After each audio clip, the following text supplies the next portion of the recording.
اولاد آدم میں سے حابیل و قابیل کا ذکر۔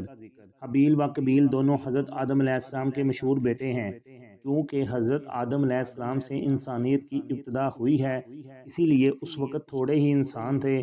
بعض مورخین نے 135 تعداد لکھی ہے۔ اسی لیے آپ کے زمانہ میں اضافہ آبادی کے لیے قدرت کی طرف سے حضرت حوا کے ایک حمل سے ایک لڑکا اور ایک لڑکی توام یعنی کہ جڑواں پیدا ہوتے تھے۔ یہ دونوں بہن بھائی حقیقی کہلاتے تھے اور ان دونوں کا نکاح ایک دوسرے سے ناجائز تھا، مگر دوسرے حمل سے پیدا ہونے والے لڑکے کا پہلے حمل والی لڑکی سے نکاح جائز تھا۔ چنانچہ حسب معمول ایک لڑکی حابیل کے ساتھ پیدا ہوئی۔ حضرت آدم علیہ السلام نے ضابطہ کے مطابق حابیل کے ساتھ پیدا ہونے والی لڑکی کا نکاح قابیل کے ساتھ اور قابیل کے ساتھ پیدا ہونے والی لڑکی کا حابیل کے ساتھ کرنا چاہا۔ اتفاق سے قابیل کے ساتھ پیدا ہونے والی لڑکی کی شکل و صورت اچھی تھی اور حابیل کے ساتھ پیدا ہونے والی کی ویسی نہ تھی، اس لیے قابیل نے اس کے ساتھ شادی کو پسند نہ کیا اور کہنے لگا میں تو اپنے ساتھ پیدا ہونے والی لڑکی سے شادی کروں گا۔ حضرت آدم علیہ السلام نے بہت کچھ سمجھایا مگر قابیل راضی نہ ہوا۔ یہ جھگڑا ختم کرنے کے لیے حضرت آدم علیہ السلام نے یہ تجویز رکھی کہ دونوں بھائیوں کا کچھ نیاز راہ خدا میں پیش کر دیں، جس کی نیاز قبول ہو جائے گی اس لڑکی کی شادی اس سے کر دی جائے گی۔ حضرت آدم علیہ السلام کی اس تجویز پر حابیل ایک دمبا لے آیا اور قابیل کچھ پھل لے آیا۔ دونوں نے اپنی اپنی نیاز لا کر نیاز کی مقرر جگہ پر رکھ دی۔ آسمان سے ایک آگ آئی اور حابیل کی نیاز یعنی کہ دمبا کھا گئی۔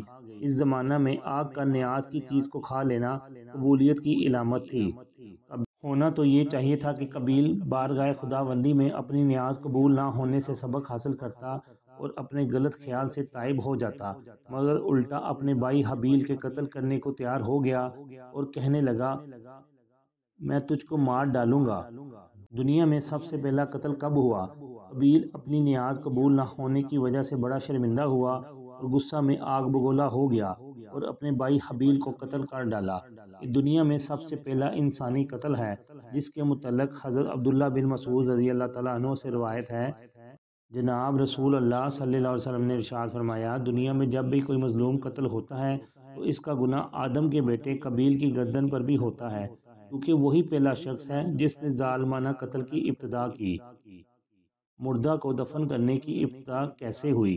قابیل نے حابیل کو جب قتل کر دیا تو اس کی کچھ سمجھ میں نہ آیا کہ لاش کو کیا کروں، کیونکہ اس سے پہلے کوئی انسان مرا نہ تھا، اس لیے قتل کے بعد قابیل کی سمجھ میں نہ آیا کہ لاش کو کیا کرے۔ آخر اللہ تعالیٰ نے ایک کوے کو بھیجا کہ زمین کریت کر دوسرے مردہ کوے کو مٹی ہٹا کر زمین میں چھپا رہا ہے۔ اسے دیکھ کر کچھ عقل آئی کہ میں بھی اپنے بھائی کی لاش کو دفن کر دوں۔ شاید اس لیے حق تعالیٰ نے ایک ادنا جانور کے ذریعے اسے تنبیہ فرمائی کہ وہ اپنی وحشت اور حماقت پر کچھ شرمائے۔